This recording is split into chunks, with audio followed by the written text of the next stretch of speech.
Драги гледачи, добар ден. Добродојавте во најновото издание на овој наш и ваш, како што имам секогаш да кажам, демократски импулс. Подкаст за народот. Знаете дека тука се обработуваат многу општествени теми.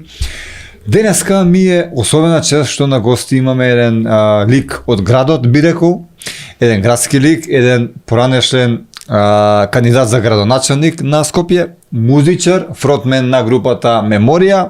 Да не должам многу, го знаете сите, Перо Георгиевски Камиказа. Добро вечер. Добро вечер, чувствува се како дома во нашето студио. Добро. Дали ти се допаѓа? Супер, ајде да почнеме да беседиме. Со тебе има секогаш муавет. Се надевам дека така ќе биде вечера. Ти си секогаш искрен од она што сум го гледал на телевизија од тебе. Можам да заклучам дека си искрен. Не должам никому ништо за тоа така. Па добро, има и други, ама не се доволно искрени, би рекол. Нема многу. Нема многу, а? Не. Најнапред би сакала дали на вие ќе одиме, дали на ти? На ти. Да те запрашам, од каде Камиказа? Како дојде твојот прекар? Тоа е милиарда пати кажана приказна, тренирав гимнастика, на такмичење во Љубљана на прескок, бев веќе прв од сите во бивша Југославија пионер, ама добив оцена 9-8, бркав десетка, скокав уште еднаш, паднав, скршив 2 ребра и тренерот Јове вика, како Камиказа си кој ќе довежба сега. Уште 21 ги довежбав таков, се уште беше топла повредата и од увоз назад враќајќи се, Камиказа ми остана на димакот од 9 години, гордо го носам колку веќе 55-6 години. Добро, дали повеќе сакаш на пример да те викаат Камиказа или знаејќи дека имаш едно презиме какво што имаше еден од поранешните премиери на ова наша Република Македонија, сакаш Петар Георгиевски или Камиказа, како може ти е полагод? Тој беше Љубчо. Јас сум Петар, нема ке мене никакви додавки на името. Така да, кој како љуби, така нека ме викае. За мене само делата зборуваат, името е пропратна работа. Какво дете беше Палаво. Петар Георгиевски? Палаво, многу палаво дете. Палаво? Со сите нишани. Така речи, знаете, сега кој ќе употребите збор хиперактивно дете, се смета за дете кое не е токму со, кој ќе кажат ту наводници. Таквите деца се деца кои, доколку им дадете шанса, прават резултати во секоја пора од живењето. Само треба на прав начин да им дадете ветер во грб. Ете, такво дете бев. Тренирав многу спортови, свирев музики од мал. Најмногу ми одеше музичко, физичко и македонски. И ете, од тоа произлезе се ова што сум го направил во моите 65 години. Би сакал да те запрашам, знаејќи пред 64-5 години, кога си бил, впрочем и дете, мислам, мал, какви биле твоите родители кон тебе, например? Дали, знаејќи дека ти си бил пававо дете, како што кажа, дали, например, си имал разбирање од твоите... ова те прашам заради тоа што знам дека порано во тие години, сум слушал, дека биле построги, така не може баш? Види да ти кажем, јас сум растен во брак на исклучително сложни брачни партнери и јас во животот никогаш не сум чул мајка ми и татко ми пред мене да се скараат. Потоа сите мои во наводници хирови, спортови и се она што го прави, бидејќи многу тешко беше да се прати дете како мене. Во голем дел ме пратеа и не ми забрануваа да се развивам во правците во кои тргав, а јас како некој расцветано, расцутено дрво, гранки пуштав на сите страни. Знам само дека во трета година, кога изгубив година, бидејќи се тркав со мотор во тогашни крос трки на Вардар, скршив некој пак делови од мојата каросерија и таа година падна во гимназија и претходно на татко ми му викав таа година, не оди на родителски, не е добро. Му викам, не се баш сјајни резултатите оваа година. А татко ми беше директор на основно училиште. Едно од најголемите основни училишта во Македонија, Јане Сандански. Тој е на Дучанчик Битпазар. И таму сите ученици беа од многу мешан состав, почневи од македонци, албанци, турци, роми, значи околу 1300 ученика имаше тоа основно училиште. И татка му беше таму, така речи, долги години директор. И само може да замислите едно дете кое може да воспитате 1300, ама ова своето не може да секогаш баш да го држите под контрола, но беа на вистина многу правеа многу умен избор секогаш кога јас ке направив некаква јас би рекол сега во моментов погрешна постапка во наводници. Секогаш знаеле да ме пратат. Таа година кога ја изгубив во гимназија, де факто од кога заздравев со сите овие мои проблеми што ги направив со моторот, ме пратија во Лондон. Беше некаде 2 март, тоа беше ден на жените. И отидов во Лондон, 78 година ми чинам, и си купив бас појачало акустик, ми дадоа пари, си купив бас гитара, многу бава, ги гледав Sex Pistols во Марки клуб во Лондон, поминав изворедни 7 дена во Лондон, ми се смени мејн сетапот за многу работи. И така јас славно ја завршив гимназијата со многу добар во 4-та година, де факто го положив тој испит по физика по кој суштина изгубив 1 година. Во гимназија станав многу добар. После тоа отидов во војска, бев во специјални единици на ЈНА и по враќањето од ЈНА се запишав на факултет за драмски уметности. Тамо Ке говориме и за тоа. Тамо стигнав со некаква многу убава оценка, со многу други работи. Претходно бев примен на режија во Лоч, не се реализира ситуацијата, бидејќи Јерузелски влезе со тенкови тогаш во државата и тоа остана неостварен сон, а иначе реалитет е тоа што сме родени во исти ден со Митричевски, режисерот, Антонио, со 1 минута разлика. А бевме примени во Лоч 6 вкупно, од кои 2 македонци. Тоа значи 33% од преку 750 кандидати беа македонци. Еве, не е еден раритет што мислам дека многу малку луѓе го знаат. Мене не ми се чекаше цела година да се средат ситуациите тамо во нивната држава.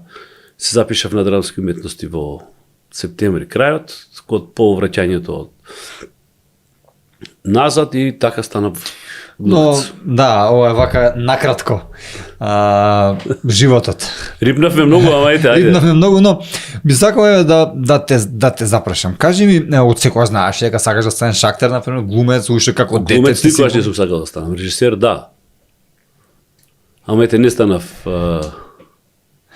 режисер, станав глумец. Не е битно што сакате да станете, битно е у тоа што го правите да бидете максимално да се посветите да бидете успешен.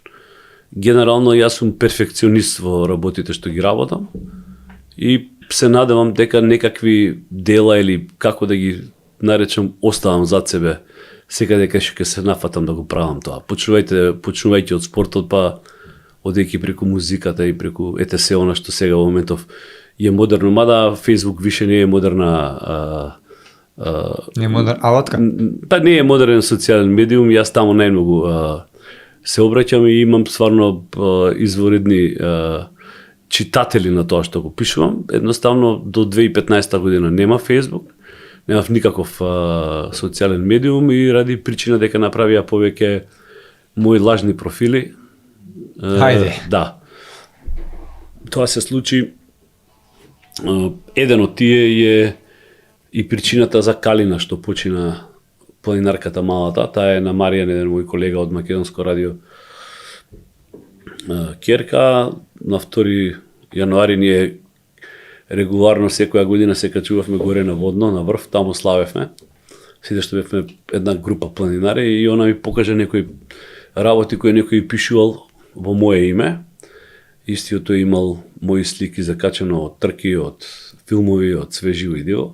И малце со по-груб речник се обраќал, груб кој ќе кажам, знаете на што мислам, на разноразни девојки. И среќа Калина ми го откри тоа.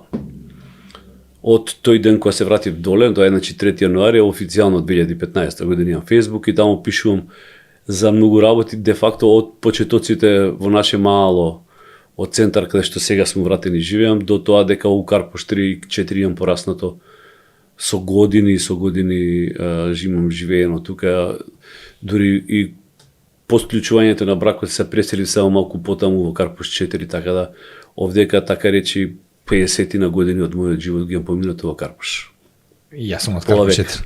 Да. Така, добро, зашто го прави тоа некој? Дали се откри кој е тој, дали го пријави, дали имаш некакви некакви во полиција нема информации? шанси, ама јас во мојата фирма имам деца кои знаат многу работи. Се откри нешто?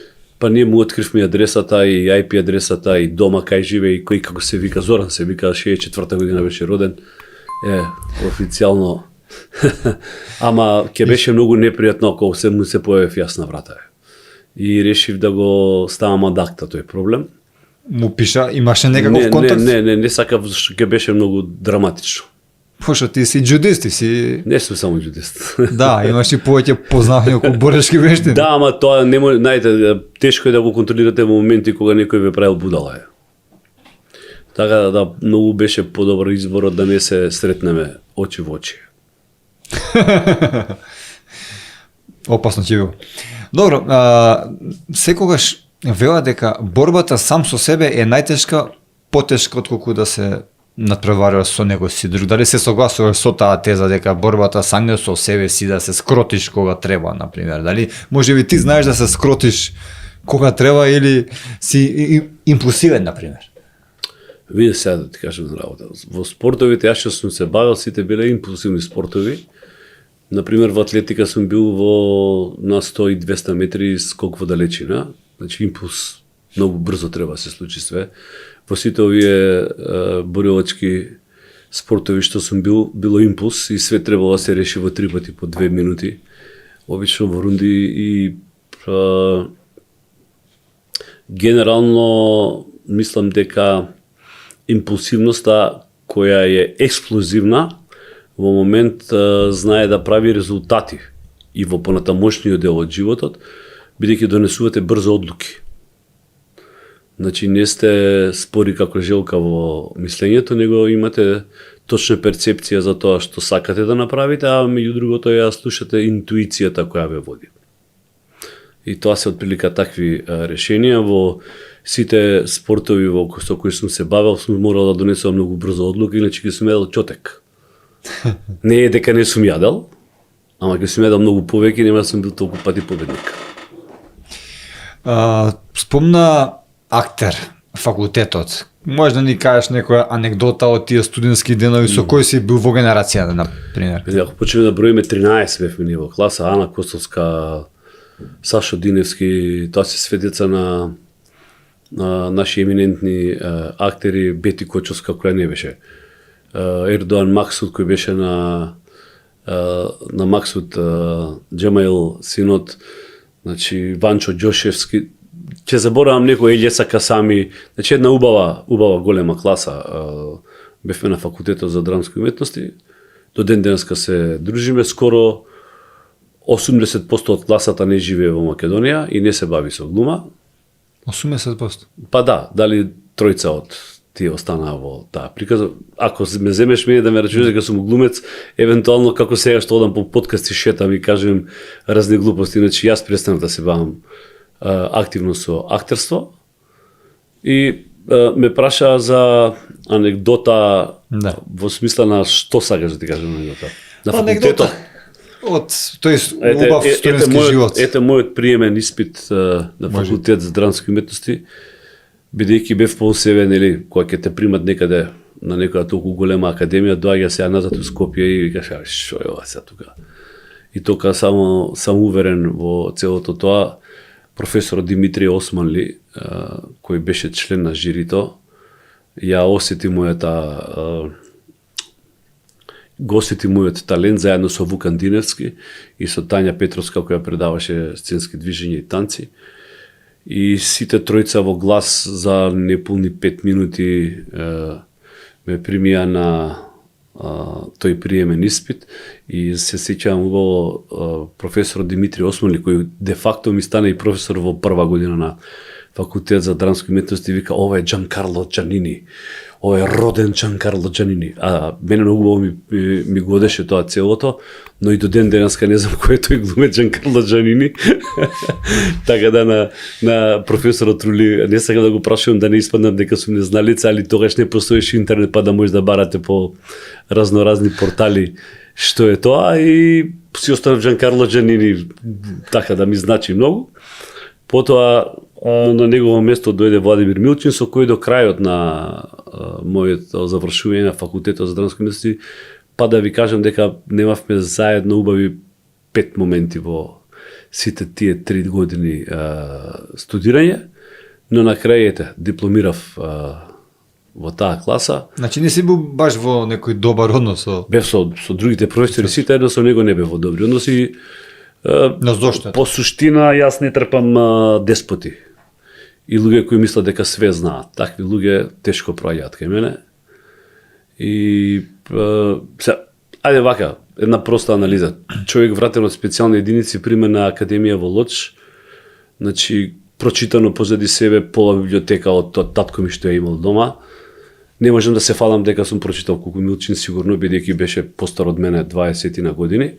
Но можам да ви кажам дека за годините што ги имав во тоа време, навистина имав обемна литература исчитано, а успатно бев и ментално и физички доста јак за да можам да одговорам на секакви предизвици во тоа време. Но Перо, која била иницијалната каписла да се така малку, како да кажам, одалечите, да се направи некој си разор меѓу вас двајца? Еве, што се случи за да он малку, мислам, види се, и тоа нетрпението беше од неколку аспекти. Ама едното нетрпение беше позитивно многу, ќе ви кажам зошто. Бидејќи јас носев бркови од дете. Фактички брковите ми беа мов, оној првите бркови што беа, и у војска додека бев. Значи мораше само тамо да биде по 50 да би видат, да тука не смеа да вират надоле. Никогаш ги немав избричано. И во 3-та година на академија рече дека ќе играм жена во дисциплинска мерка во една представа на Брехт. И јас бев шокиран и сакав да го решам. Јас жена да играм тоа, знаете како, на мојот карактер у тоа време и на мојот мачо стил беше навистина некако незамисливо, а Данчо Чевревски, Господа го прости, иначе мојот кум, после таа кавга што ја имав со професорот Милчин, ме викна во тогашен Карпош, имаше се уште бифе и ми вика, абе дечко, ти не се запиша на режија, ти се запиша на глума. Режисерот од тебе има право да бара да те ошиша лустер, да пуштиш долга коса, да пуштиш брада, да те обели, женско да играш. Што ќе ти каже бедер да играш? Што ќе ти каже режисерот? Како те гледа во моментот, така треба да, инаку вика, џабе си ја промашил, работава џабе стигна до 3-та година, боле оди си вика од факултет вика. Иначе кум ми стана после тоа Данчо Чеврев. И кога ќе ми поставите логичен одговор на проблемот што јас сум имал во главата, јас логично одговорив и си ги избричив брковите. И благо речено првите денови изгледав многу чудно за сите, као на женско газе ми изгледаше лицето на почетокот. И беше така, бев доста чуден, ама до ден денеска бркови не пуштив, сполај му. И првата кавка било за брковите? Не. Тоа е една од ситуациите кај што јас не знаев како да се решил. Кав ги имало на десетици, иначе на дипломската представа, која беше од Иво Иво Цанкар, Петар од Шимфоријанската долина, играв главната улога и представата како он ја режираше воопшто не ми се допаѓаше, дипломска, и до дипломската представа играв секако што он кажа, а на самата дипломска представа во Драмски театар играв по мое. И тоа беше шокантно и за колегите кои беа, им се извинив после на сите, ама аплаузот во Драмски театар кој траеше 10 минути по моето излегување напред како лик со главна улога во таа дипломска представа. Ти го собрав. Не само што го собрав, него кажа се за тоа што мене ме очекува како актер во годините што следат. Тоа ми е единствена шестка во индексот на факултет за драмски уметности, другите ми се 9-ки, 10-ки. Мислам 2 9-ки, другите ми се 10-ки, така да можем да ви кажам дека некогаш некои работи што ви се случуваат во наводници негативни, во суштина не ве прават само појак, него ве тераат да размислувате и на еден друг начин, да ви отвора некои нови видици за нешто што не сте биле свесни дека можело да биде добро за вас. Значи не мора во секој зло да гледате и лошотилок, или во секој лошотилок зло. Напротив. И како тој Џанкарло Џанини заврши во Суботица во театар? Пак е поврзано со Милчен. Ми каже дека никогаш во Македонија нема да има место за играње за мене. До таму да. Да, дека тоа ќе биде за мене невозможна мисија било каде се запослам и било што да играм. Што не беше така баш, бидејќи веќе играв во еден ТВ филм кај Тихомир Бачовски, исто Господа го прости, еден врвен македонски режисер. Играв уште 2-3 други помали улоги во некои представи, ама Ана Костовска и уште некои колеги мои заминаа за Суботица кај Љубиша Ристич и на одење на една представа што ја гледав на нивна премиера, тој покана од Љубиша Ристич, тој е нашиот врвен режисер, тогаш југословенски, бивши југословенски сега, така треба да кажеме. И јас таму останав 5 години, одиграв преку 600 представи во цел свет, за Африканција кажуваме, кој ќе го свртите глобусот. Можеме Пикадо да фрлиме, па евентуално Антарктик да не падне, само таму немавме играно представи. Боливија, Чиле, Мексико, Америка, Италија, Франција, Германија, да не набревам. Зошто се врати после? Што се случи? Или имавте договор на 5 години? Како беше? Не, немавме договор на 5 години. И сопругата моја е исто актерка и остана трудна и логично беше да се вратам назад да си го оформам семејството. Тоа е една причина, а друго ми се смачи од патување. Да ти кажем право, нема време ни долниот веж да си го исперам, така да цел време купов на Бали за да можам да видам да одржувам хигиената, навистина Купи фрли, да. За да може да направите таква километража со толку големи личности како што се Раде Шербеџија, Љуба Тадич, Ана Костовска, со сите нив заедно имам играно и тоа. Ана Костовска беше една од најдобрите лавини во Европа во тоа време, но кумина знаат во Македонија. Значи француски Лемон пишуваше за представата Титус Андроникус и пишуваше дека Раде Шербеџија е добар, но дека Ана Костовска е најдобрата лавинија во Европа. Како улога одиграна во представите што ги гледал тој новинар што пишуваше во француски Лемон. Но имам слушнато една анекдота, не знам колку е вистината, ќе кажеш тоа ти. Во едно од представите што си играл заедно со Раде Шербеџија, те пофалиле тебе, а не него, он бил многу суетен човек и се наутил. И тебе те препознавале во кафичи во... Види, да ти кажем, во тоа време беше ЈРТ и одеше серијата Трзвија Скопје. Да. И Трзвија Скопје беше навистина многу гледана серија, не само во Македонија, него во цела Југославија. И со Раде после една представа, сметам дека беше Блади Мери, отидовме во една кафанџуга во црна трава тамо во Суботица кај што живеевме без везе, не знам зашто, ја имав кола. И отидовме заедно таму, една убава коноврка, кратко шишана, имаше дрвен телевизор горе у ќошот, ние седевме под тој телевизор. И вика, ајде нарачите уште што сакате пијачка во овој 40 на минути, 50, вика, сакам да гледам нешто на телевизијата, вика. Ќе ви донесам дупло, вика, тоа второто што нема да го што ќе го нарачате ќе биде од мене, вика, бидејќи сакам да гледам нешто. И вајда мислам дека после тоа разбрав дека одеше петата епизода од Развија Скопје, ама тоа таму бев со бркови, со долги джигерици. А веќе вамо, кога бевме заедно со Раде, бев ишишан кратко, бидејќи почнав да снимам Марика лето со авион од Борис Дамовски во Скопје. Така да во тој период навистина снимав многу. И тука снимав и копродукции со многу светски имиња. И едноставно мала Ана ќе погледне доле у нас, па ќе погледне горе у телевизорот, па пак и Раде се шепури вага. И завршува вајда епизодата и вика још едно пиче од мене, ја могу еден аутограм. И Раде се спрема да ја даде аутограм. И она вика, не ви господине. Шта е, и све из нас боре што не е. И што треба и што не треба. Разбираш, и станав ми си отидовме наљутен, јас се вратив наредниот ден да малце поприкажам со девојката и така, ето, тоа се. Паднало непријатно на Раде. Па не е непријатно сега. Како да ти кажам, мислам, тоа не е тоа дека јас сум сакал и нешто сум изискувал.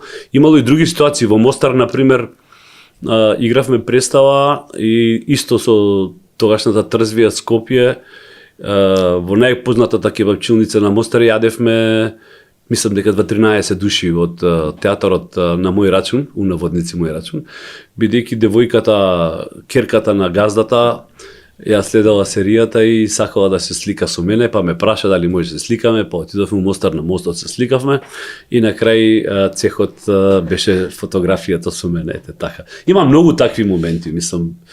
Има е момент исто многу значаен кога е театар во прашање на Љубиша Ристич, бидејќи во представите на Љубиша играв скоро се. Значи скоро да не постои улога која не сум играл.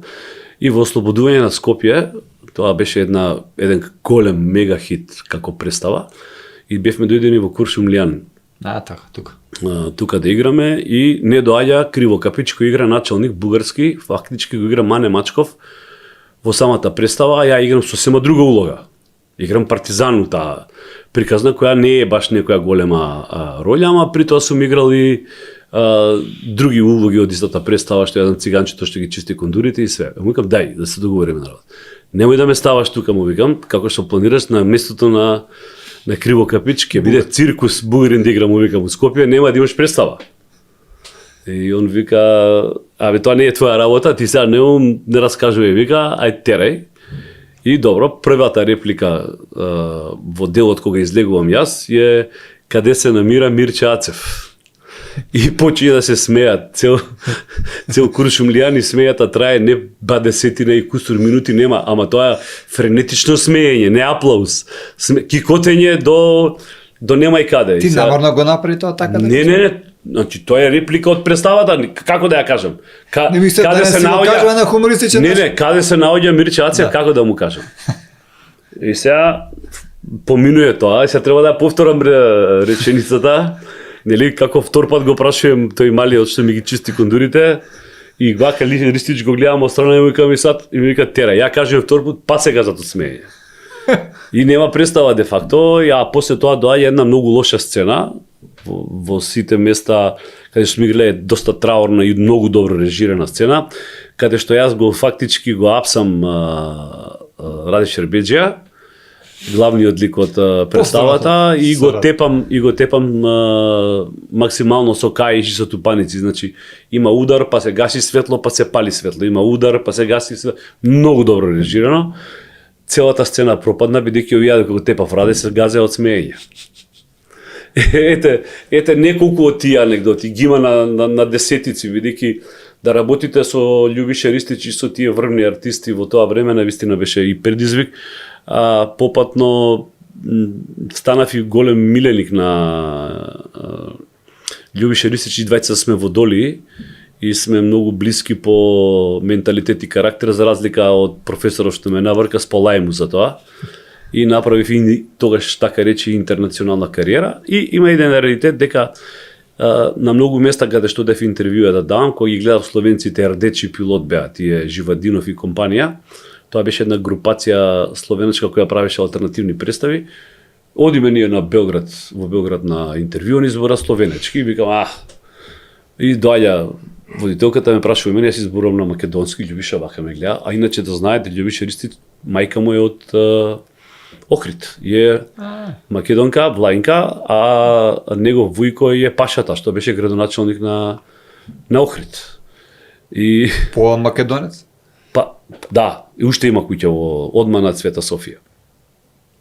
И многу интересни моменти кои ако земеме сега да ги говориме, значи нема да цела емисија ќе потрошиме на Но тој дел. зошто се смееле дека македонец го глуми бугарот или шо било? Пирока ми каза, не може да глуми бугарин скопски фраер. Тоа како да ти кажам, значи бев сигурен дека нема да помине Ти како си што треба. знаеше дека 99,9 знаев дека ќе биде катастрофа за представата. но тоа е кога режисерот нема да го послуша глумецот. Па, он обично никого не слуша, знаеш, ние во делиите за некои работи, кога сме сигурни во некои работи, теравме бидејќи јас таа представа им играно во замена на еден куп места, никој се случило таква работа. Во Скопје тоа не може. Во Скопје тоа да помине, Ете, се покажа и тогаш. Тие што биле сигурно се сеќаваат, а беа сигурно на 1000 луѓе во представата. би сакал малце да поразговараме околу, например, на музиката, заради тоа што знаеме дека ти си, ако ти си еден од најпознатите македонски музичари, би кажал. Сите, мислам, гротото од публиката те препознаваат по меморија, но пред меморија можеме да кажеме дека си еден од основачите на панкот во Македонија и во Југославија. Во Југославија. Да, Тука можеш ти да... се води спор меѓу И за спорот ќе се. Не за спорт, спор се Да, води. и за спорот ќе правиме, да, така. Спор се води околу тоа дали сме ние или Пикеншка патка први. Може да замислите дека во една Македонија се десило да има панк бенд 78 година. Тоа е годината исто која изгубив во гимназија, тоа се случи 77. 78. Осма. Да, 77 се формиравме, 78 прв пат свиравме во Белград. А Пикеншка патка свирија, ние свиравме во април, а Пикеншка патка свирија чинам во мај. Значи не е некоја разлика, тоа некои 20 на дена во тогашен дом на млади, дом омладине во Белград и на Ликовна академија, што таму кога ќе одите имаше организирано на 3 места да се свири. Ликовна академија, електрофакултет и дом омладине, а ние имавме таа чест и да бидеме гости, бидејќи бевме од надвор и на 202 радио, тогаш имаше директни преноси со свирка, на чест на Пеца Поповиќ, кој тогаш го водеше тоа, така да ние 4 свирки направивме во таа вечер со фол јазик, што беше фрапантно за нас, ни се дигна акциите, мислевме дека сме се вивнале високо во небото. И тука има многу интересна приказна и после тоа пишување дели овој дека не е точно дека сме ние први, дека Пикеншка патка се први, така натака, многу е просто. Ние за да одиме да свириме во Белград, што сме требале да правиме? Да тренирате нормално. Да вежбаме. Да вежбате. Значи ние сме ноември формирани и прв пат сме свириле во април. Пикеншка патка се формирани во јануар и свириле во мај. Значи не е во прашање трка мртва кој прв, кој втор. Значи воопшто е тоа апсолутно ирелевантно. Ние од ништо правиме некаков спор. И да биле.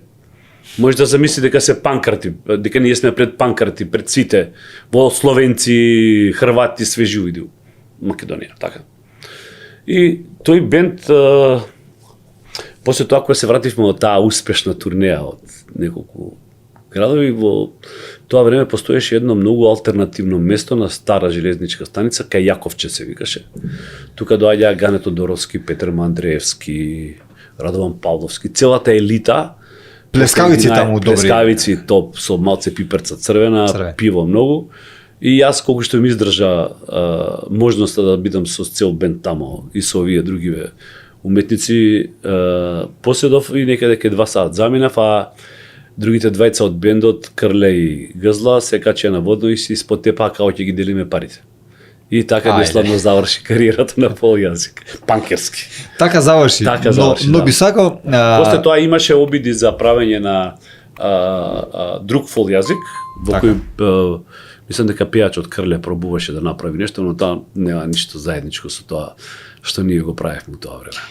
Перо, но така заврши тоа, но би сакал да ни кажеш еве за нашите гледачи како сето тоа започна. Кој ти го дал советот да почне со панкот и како тоа сето беше? Тоа е ние бевме тогаш нова генерација претходно, пред овој бенд, свиревме на Зајачарска китаријада, освоивме прво место од публика, тогаш сите свирија џез рок. Џез. Нормално, лепи сол џез рок и сите мора да свириме ден за ден, сите свиревме џез рок. И освоивме прво место од публика со обработка на Билјана Платно Белеше, отидов во Белград на вече уз радио кај Никола Караклаич, На радио. на вече уз радио, тоа беше една од најслушаните емисии во тоа време во Југославија. И со мене се погодија Горан Бреговиќ и Бора Чорба. Вау. Бора Чорба си отиде од дружбата со Балашевиќ, Ораним Расим се викаше бендот и он ја промовираше Лутка со насловне стране, а Бреговиќ го промовираше својот втор албум, а ја не престанав да зборам со моите 16 години, 17, колку више ги имав. И после тоа Бреговиќ вика, "Очеш да те частим едно пиво у Шуматовец?" Викам, нормално. И идеме у Шуматовец и една голема кригла. Јас некако никогаш не ми држал, телото никогаш не ми држало доволно хубаво, пошто нели, ако сум се бавил со музика и сум бил панкер, Како да него треба да му иде спортиста. чест дека е со те. Моето самочувствие беше такво, а у суштина беше тотално обратно, ни беа веќе мега звезди и двајцата. Ама нели младост, лудост, што би се рекло. И Горан Бреговиќ остави траен белег со тие неколку реченици кај мене. Вика, мали музика не е дизање тегова, музика е мисал и пауза. Нели, музиката не е дигање на тегови, музиката е мисла и пауза. И викам, што зборува ова? И вика, друго, узми свирај панк. Каде сад е тоа модерно. Каки ово џез рок, то Владко ради најболje. Викам, али ми вежбам 8 сати, абе, немој да вежбаш, џаба вежбаш, не, тоа све што радите не е да не валја, али не може да биде болje од онога што они су први урадили. И добро. Се наути малку на некој таков став? Не, напротив, уште пар совети што ги добив до ден денеска убаво се ги применува. Се возам со возот назад за Скопје и добро ги размислував овие неколку реченици што ги добив како порака. И сам можеш да замислиш како Господ ги реди работите. Тие истите што се степа Гзла и Крле се појавија кај мене дома после 2 недели. Смирени. Не. Ова е пред. Како се формиравме.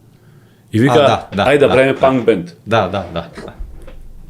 И викам, а ова удбали не слуша, Костли не слуша, што ја работа, како е можно ова да... Значи, она што ово и вамо се зборува сега, значи, некогаш се редат куцките сами. Они сами се појавија за ти Си понудат. се појави да ми понуда, да, и после тоа почнавме заедно да свириме, се појави Бата Панкер, така го викавме ние. И ете така беше. Колку траевте? Па, ние како бенд, мислам дека година дена не издржавме додека не се степа оваа бајцова. Да, и имаше една голема свирка на Сајмиште и на Крле му текна да ги покрстуеме со талк за коса. Луѓето, тие што се наши најголеми фанови, и они беа застанати во ред, имавме 6 шишиња со талк за коса ставање, бело, и кога наместо дим машина, кога Крлева на втората песна им рече, а сега сите со главите и сите мрднаа со главите и ние горе и се направи еден голем облак. И тоа беше така доста импозантно во тоа време, како финта, и знам дека свиреше некој бенд, Тетка Ана, мислам дека се вика у тоа време од Зрењани, и дојде тој менаџерот, а да радиме ми едно турнеју заедно, вика. И така, имаше многу интересни моменти, виде да ви кажем на работа. Сполајмо на Бога, оваа каросерија што ми ја дал Бог има и живеано за многу луѓе. И мислам дека само допрен од Бога може да прави она све што јас го правев и да остане жив и здрав. И умствено, и психички, и физички. Сите оние периоди што поминува во животот беа исклучително со големи предизвици и со многу пати соочување со смртта, така речи.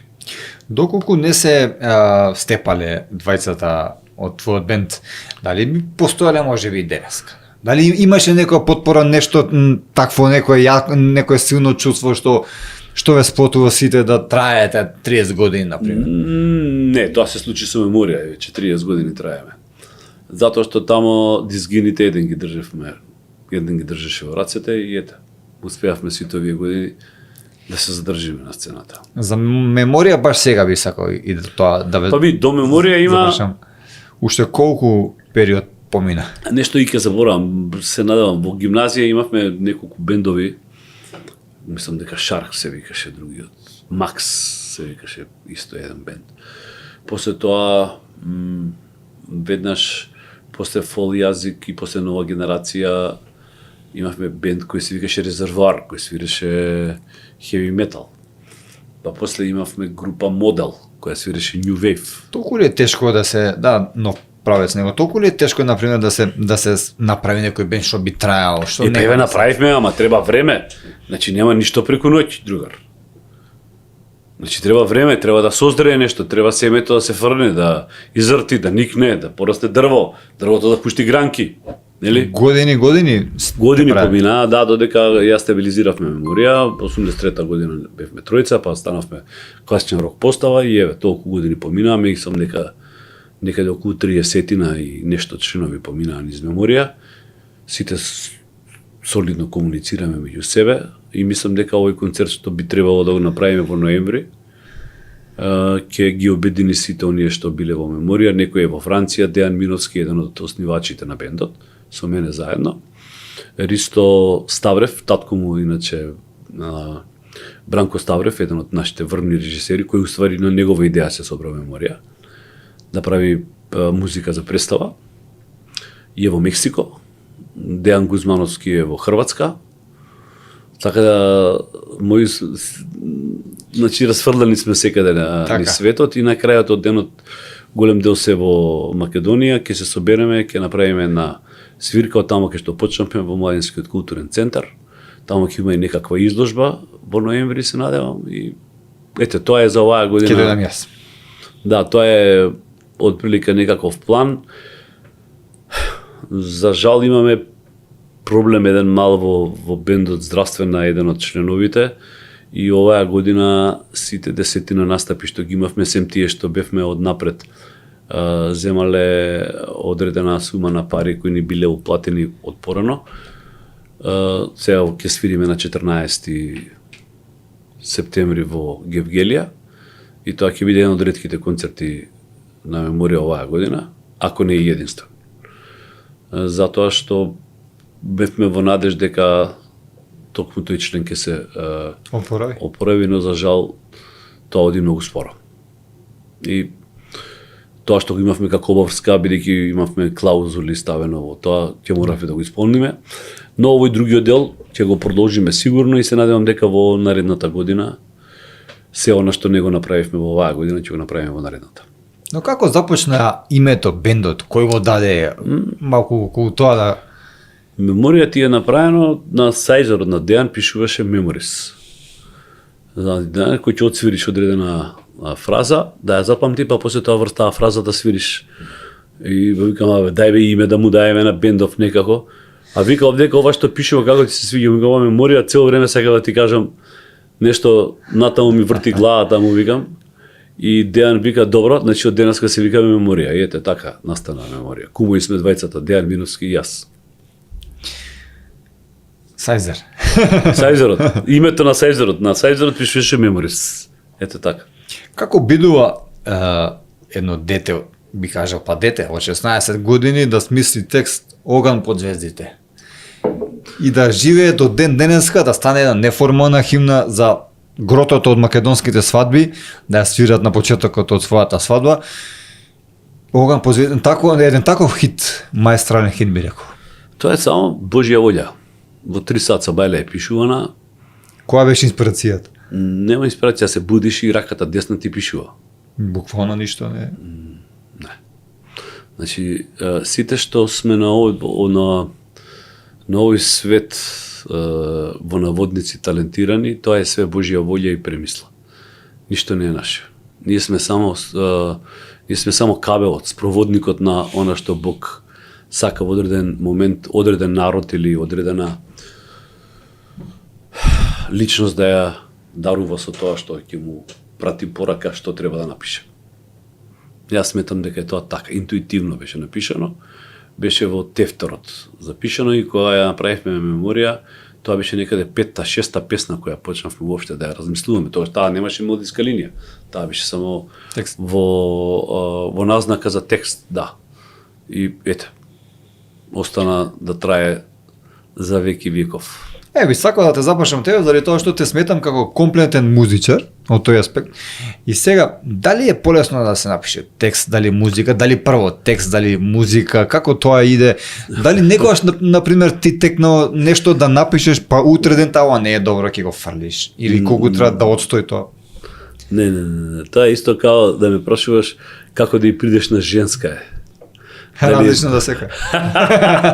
Како си приеш на женска, дали да се удвараш, дали да ја игнорираш, дали да ја частиш, дали да не ја частиш, дали разноразни трикови, нема шанси тоа. Ти ја частиш песната?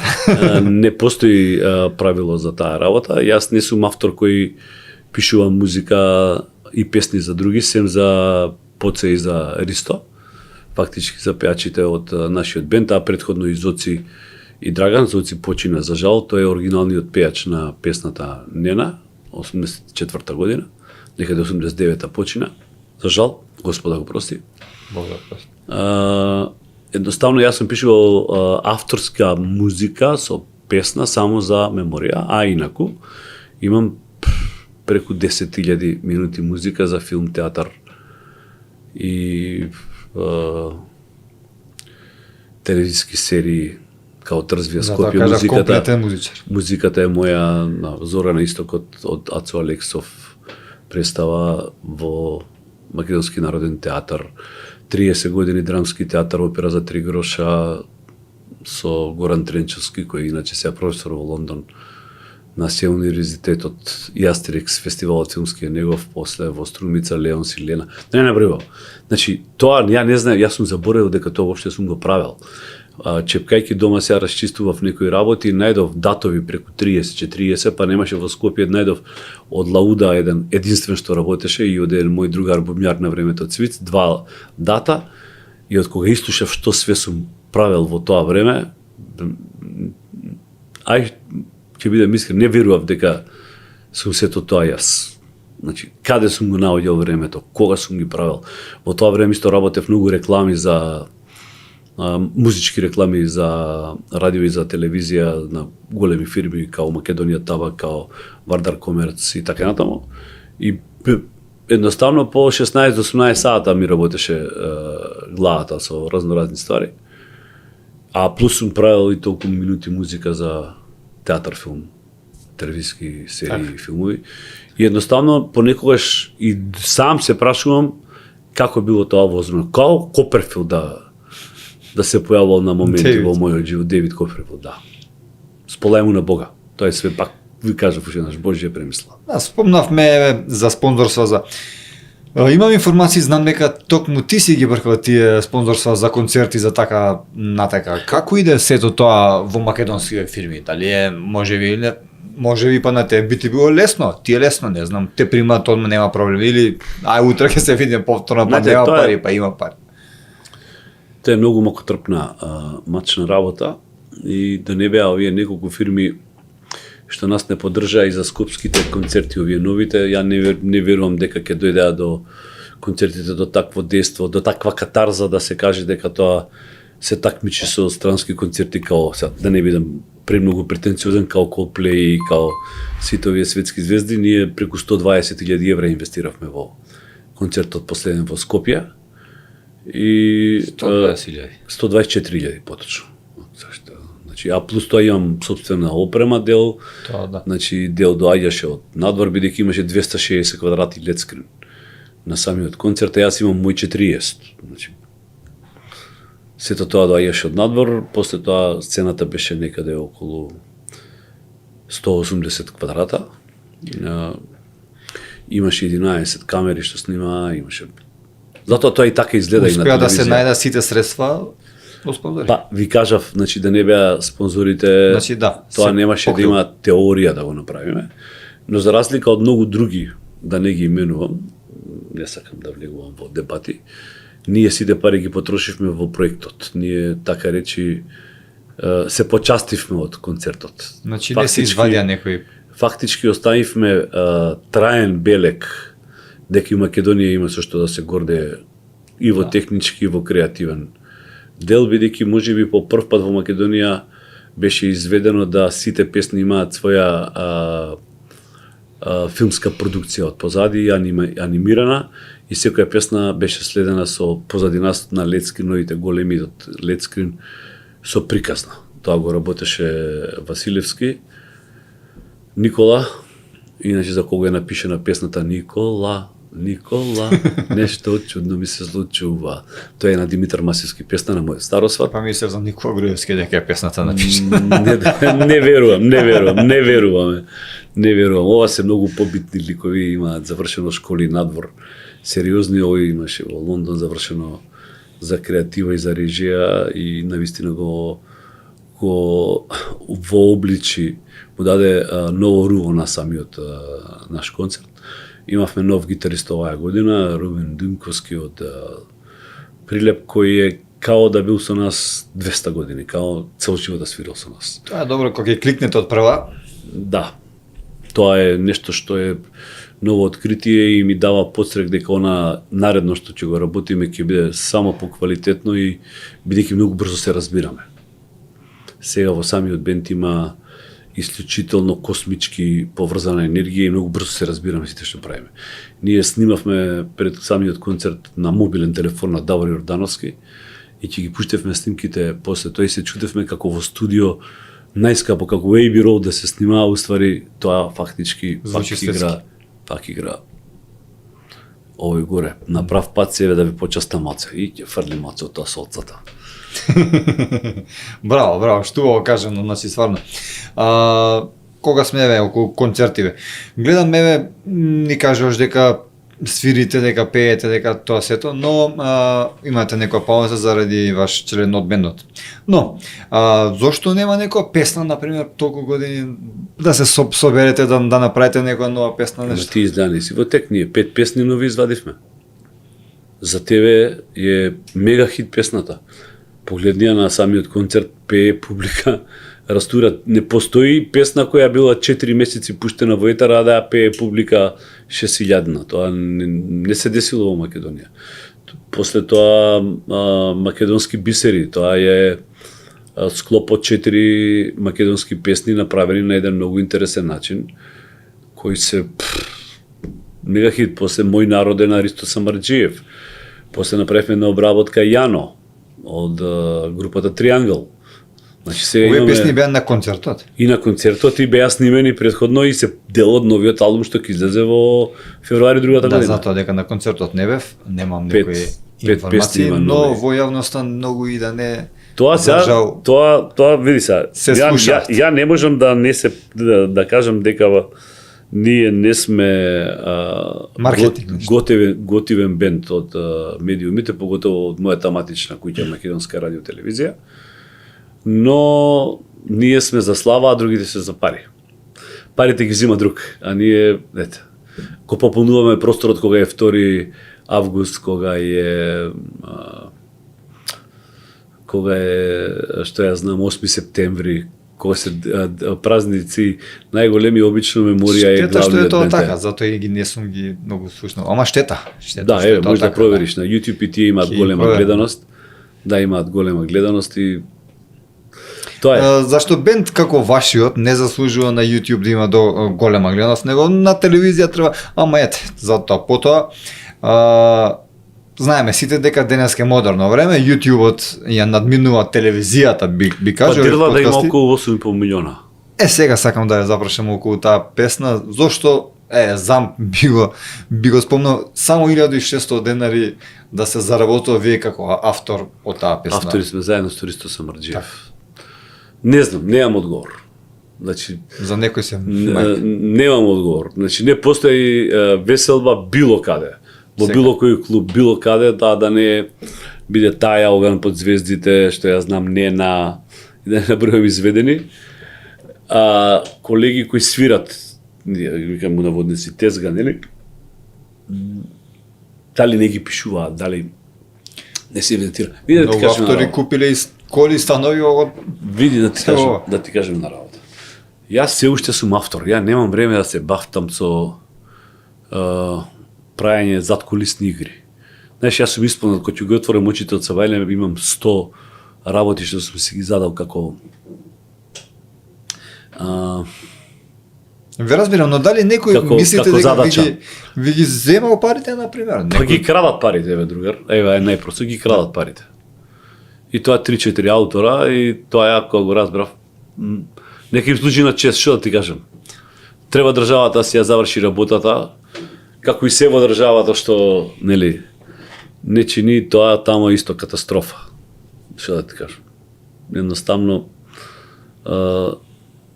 јас не зимам ниту 2% од парите што ги зима еден лик кој апсолутно можеби 90% од македонската јавност не го познава како автор или како некаква медиумска личност. Ни 2%. Тоа е жалосно. Значи, Ама не сум само јас.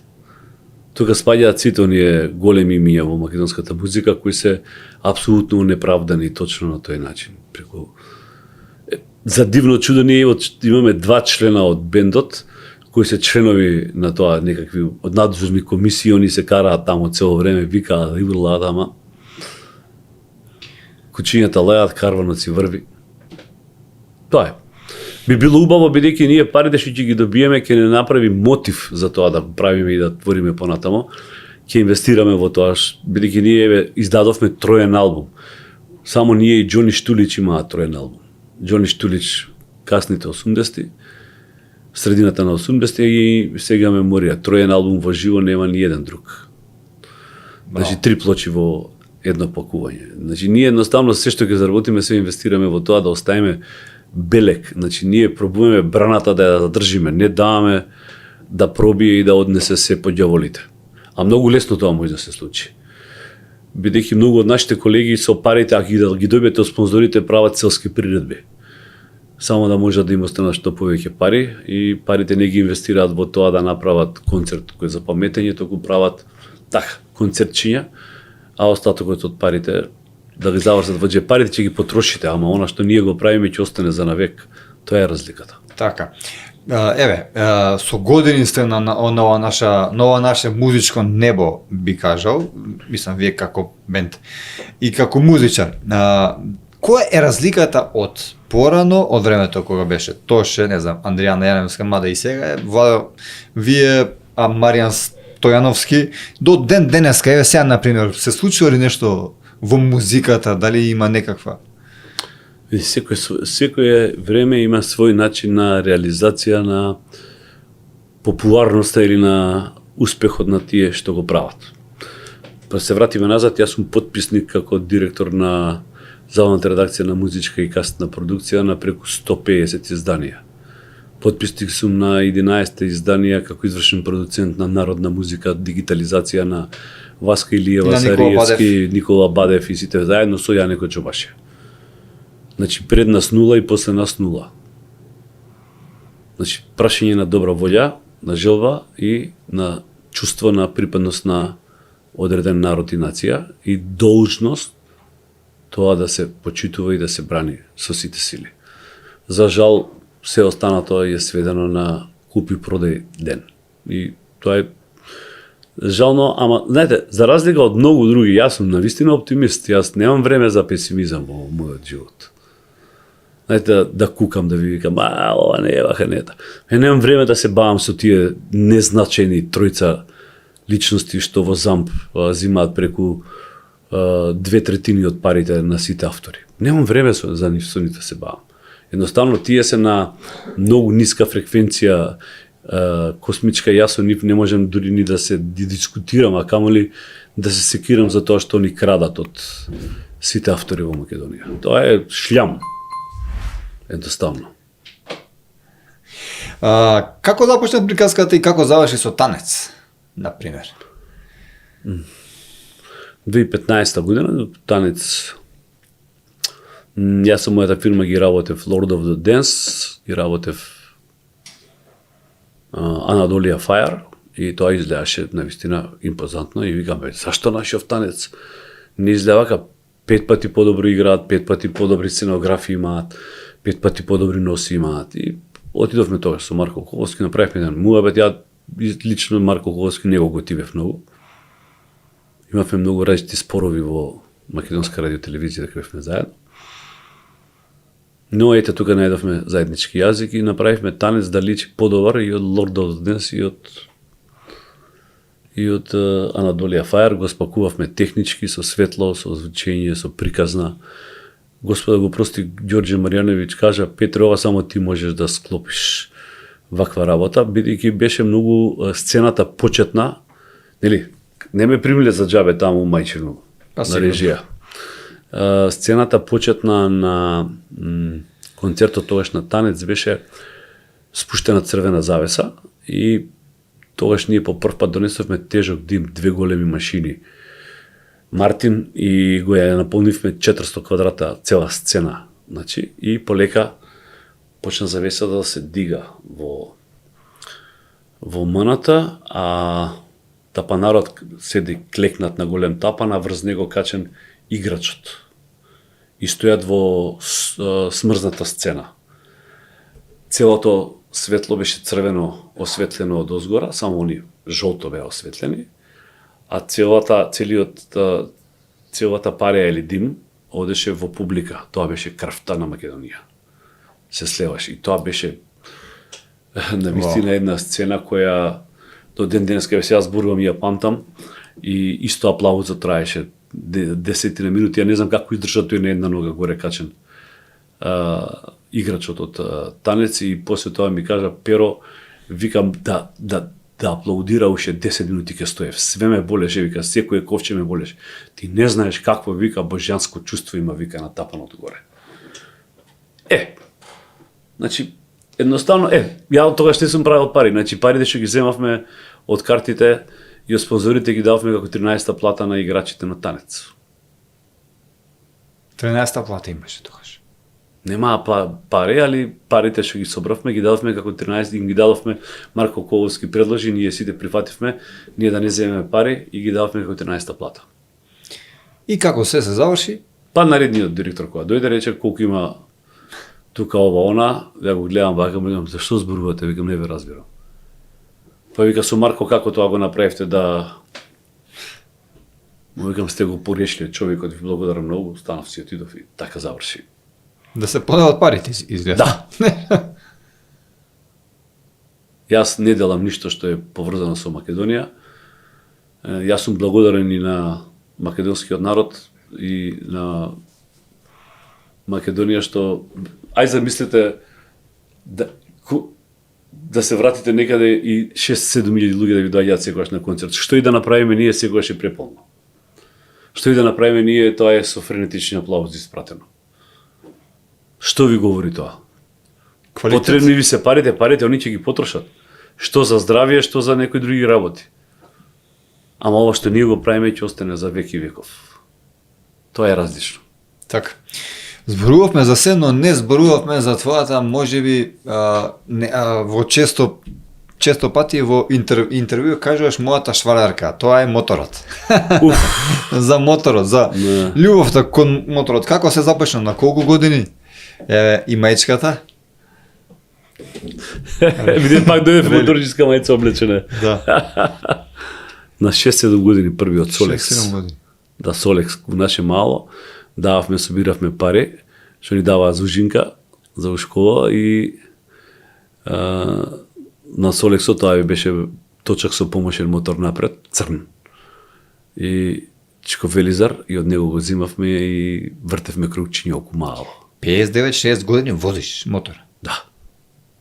И за 2300 километра ќе направам првиот милион. Милион. Милион.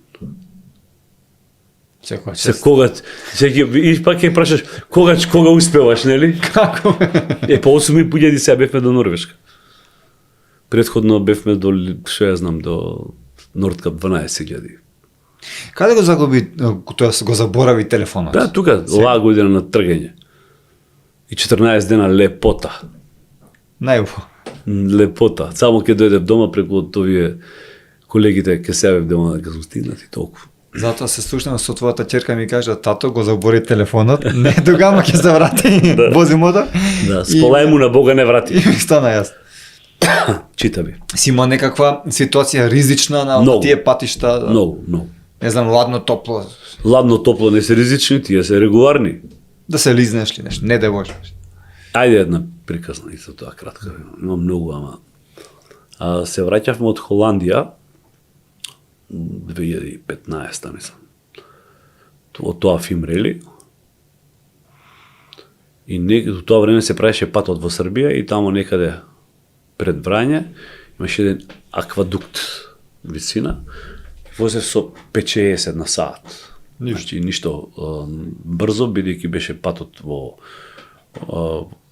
се правеше патот и ми излезе човек пред мене во кривината на виадуктот, на 3 метра пред мене. Пред очи претрчува преку две полни линии на другата страна. Имав два избора, да го лупнам него и заедно со него, да Што завршам. биде? Не, што биде, ќе беше Толку. сигурно проблематично најмногу за него, за мене ќе беше можда и така. И втората солуција беше да додам у ендек, лево. Значи тоа што го говоревме За тие- спортот. За спортот, за брзите одлуки. И решавам да влезам јас во ризик, бидејќи човекот ќе остане жив, а јас како ќе завршам воопшто не. Таа стотидел од секунда не размислува, веќе решен бев. И отидов во ендек некаде 5 до 7 метра длабок. Од левата страна и за среќа доле беше многу мека земја и моторот на неколку пати рашрафи лево, десно, ме фрли од него и јас завршив во грмушка со глава внутра. А моторот заврши на неполни 2 метра од плевна.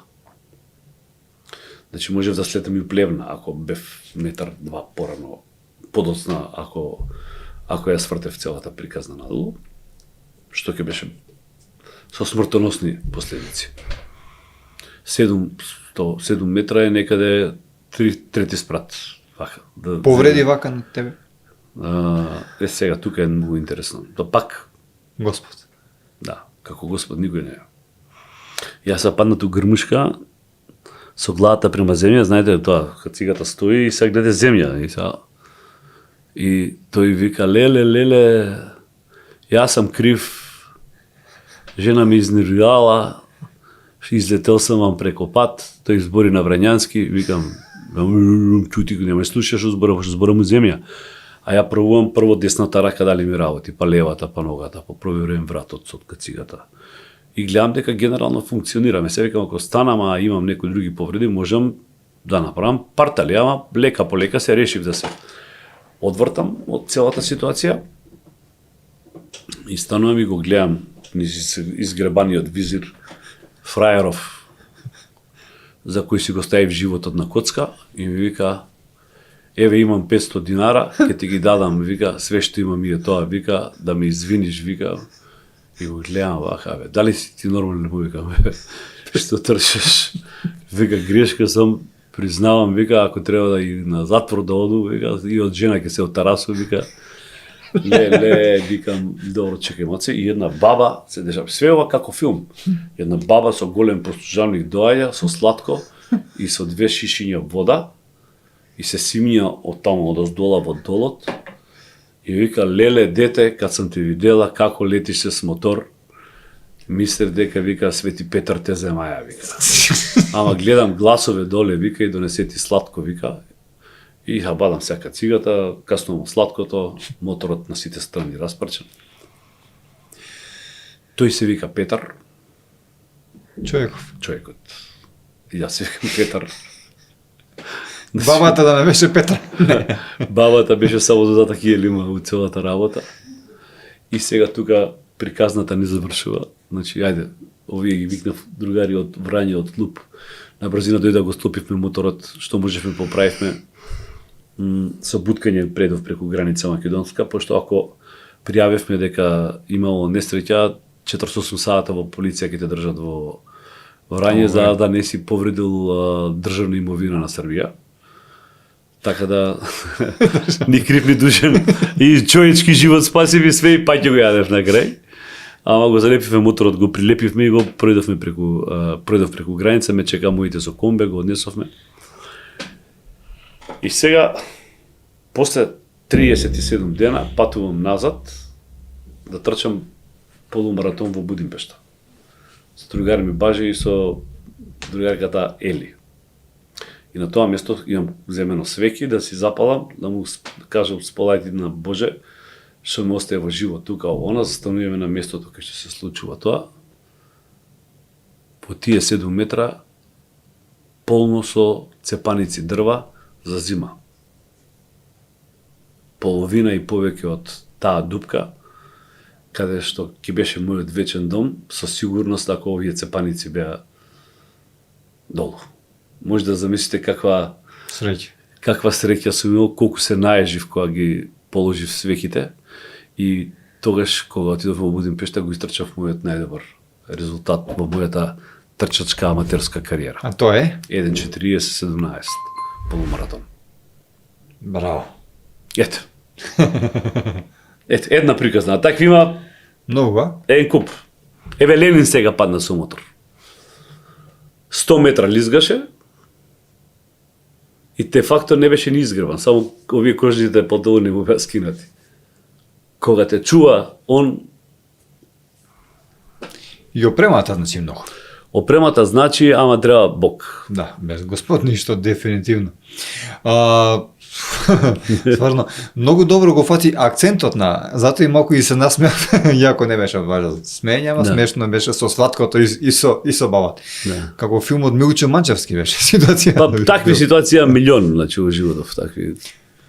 Но што ти, мислам, чисто си правиме што беше поривот за да пробаш да влезеш во политиката? Знаејќи дека ти си музичар, оформен и карактер и човек и... Како, што ти требаше стварно да се влезе во едни такви води? Кои, знаеме сите дека политиката е, како ја викат, најстариот занет. Па види се една работа. Јас ги поминав 9 Дантиеви кругови. Никој, многу малку од луѓето ги имаат поминато тие кругови. Тоа значи дека ќе влезете во политика ви го варат да цел прљав веш. Да. Јас влегов 20 дена во политика и ми најдоа точак кој го возам на трки 12.000 евра. од 12.000 евра, кој уствари кошта 2600 евра.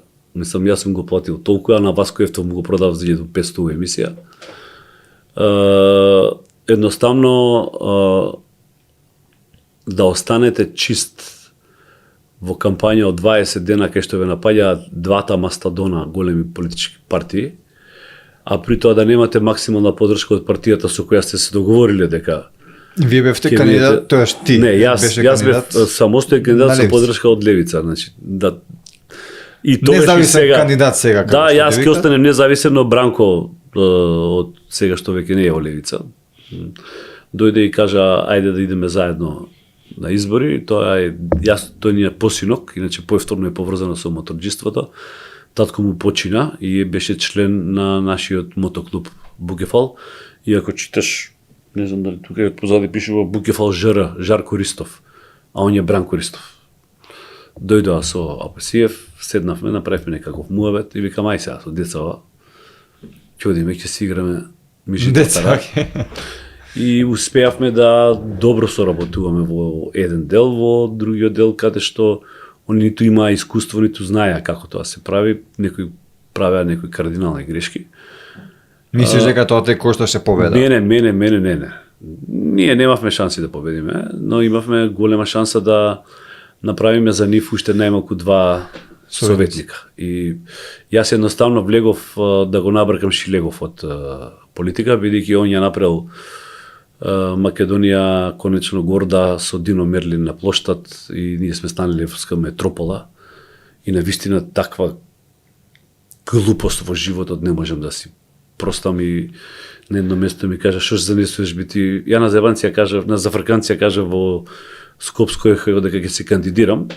Значи се уште немав тогаш. Од кога ми кажа овој што се занесуваш, му викам ќе ти избркам од политика за сите времиња. И тој од Карпош.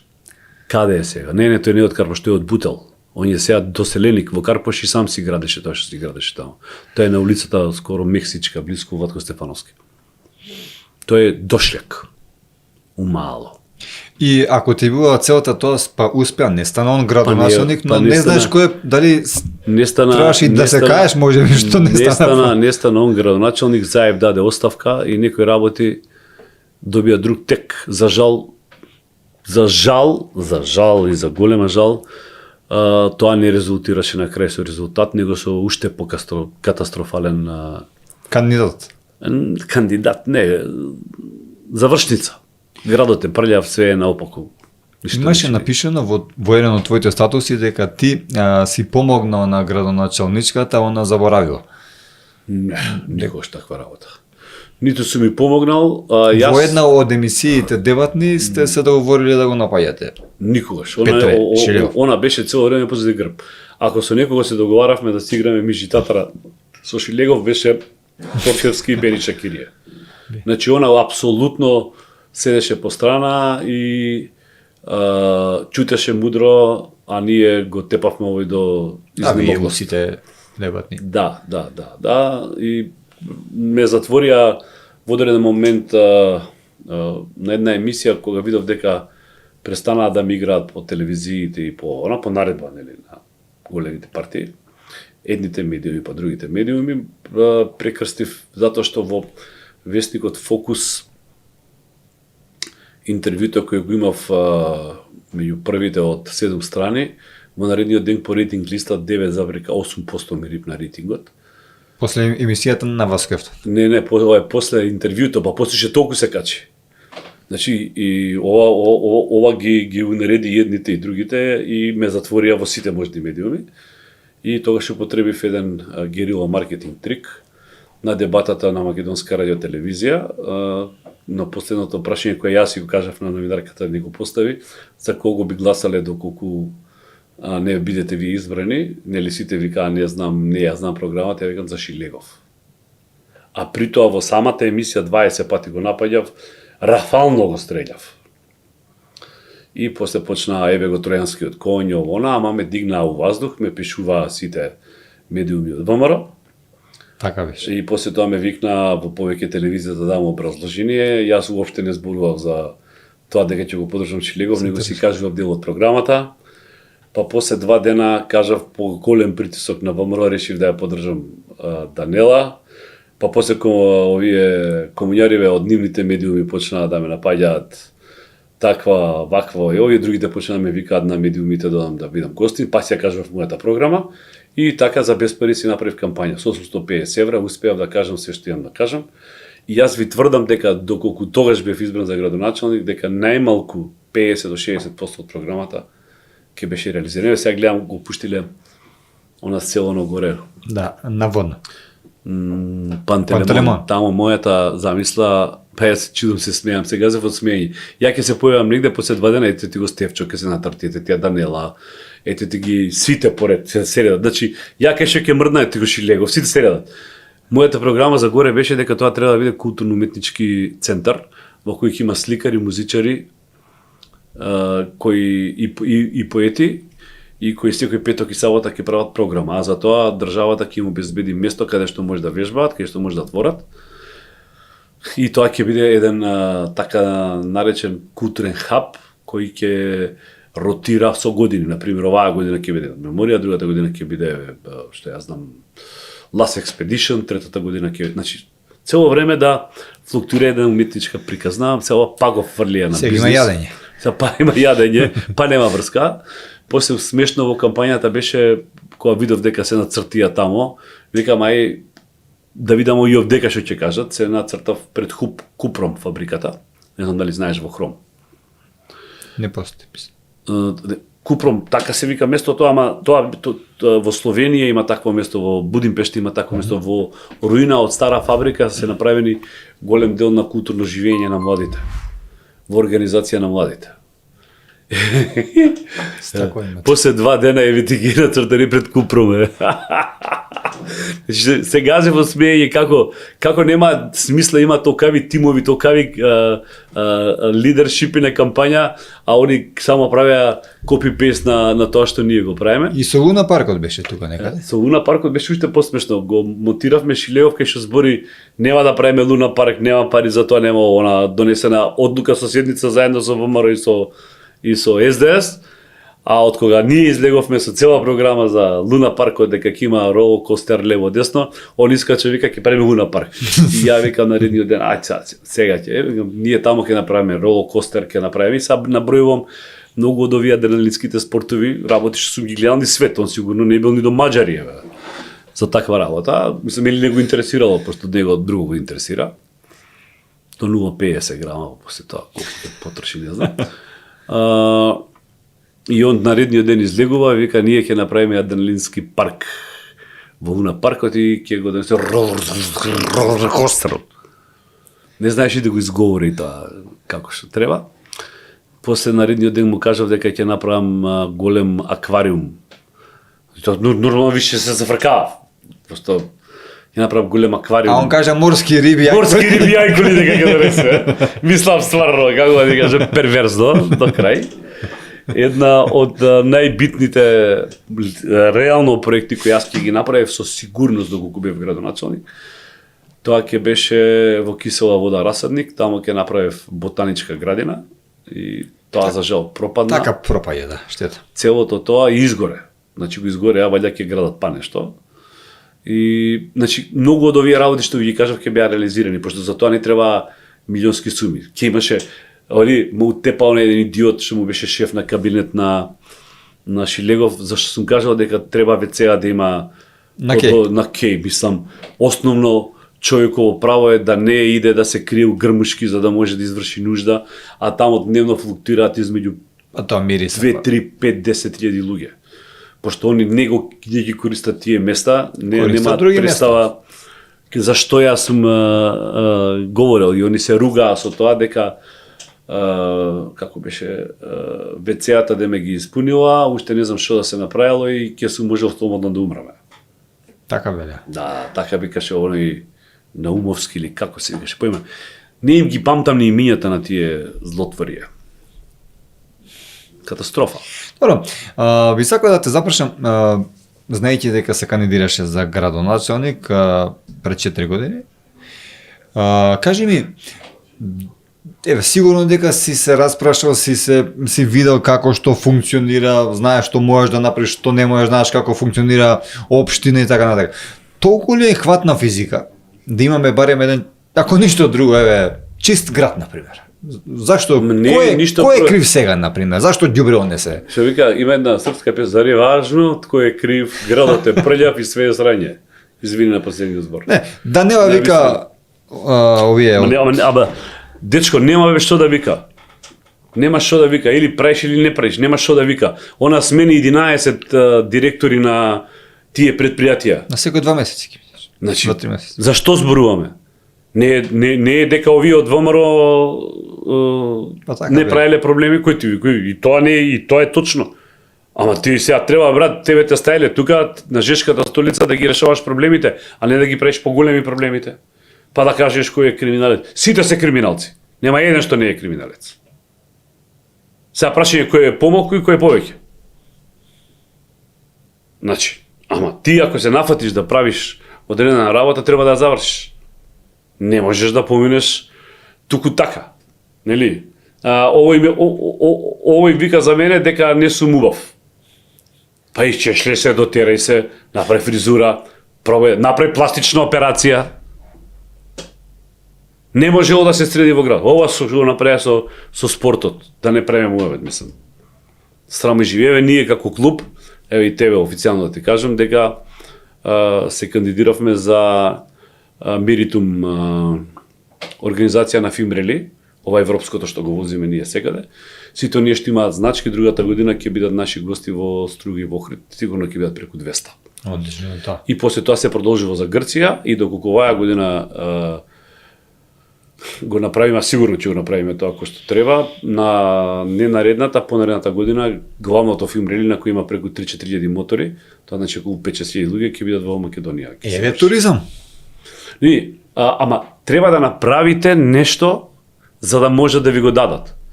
Ние сме најброен клуб кој веќе 5-та година поред е надвор од балканските простори е најброен и со најмногу километри. Со наши пари, банка државата не ни дала. Не ни треба. Сте побарале, ве одбили? Не сме побарале, не одбиле, затоа што на крајот од денот, наместо да се печам као куштер у Грчка на море, ова ми прави сосема друг филм. Не е дека нема да одам 3-4 дена, 5 дена. Ама ова е нешто што е неспоредливо со...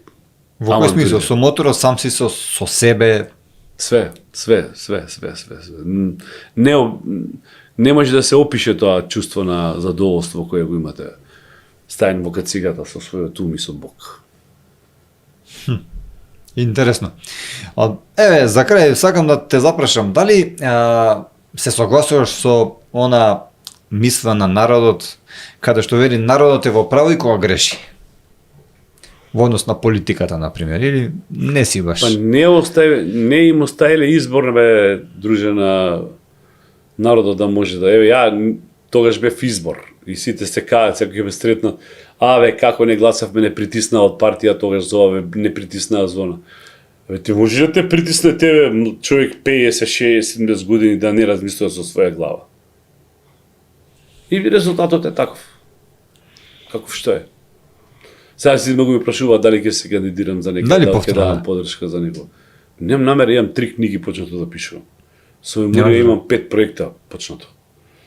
Значи имам амбиција за ова, за филм релито да го направиме. Ја имам уште за 10 животи што ќе правам, зависно од Дедо Боже која ќе ме викне на нова задача горе.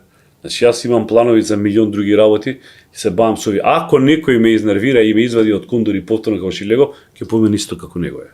Тоа може морално, материјално и кривично ти тврдам. Ке се кандидираш повторно? И тешко тој што ќе проба да ме направи повторно магаре. Повторно магаре. Значи Петре Шилегов пробал да те направи магаре. Кога ти кажам пробал да те направи магаре, не во прав смисол на зборот, него ај ти што се занесеш. Така. Он што е повеќе од мене? Што има направено повеќе од мене за Македонија и за било што, само има поише други работи направено, ништо друго.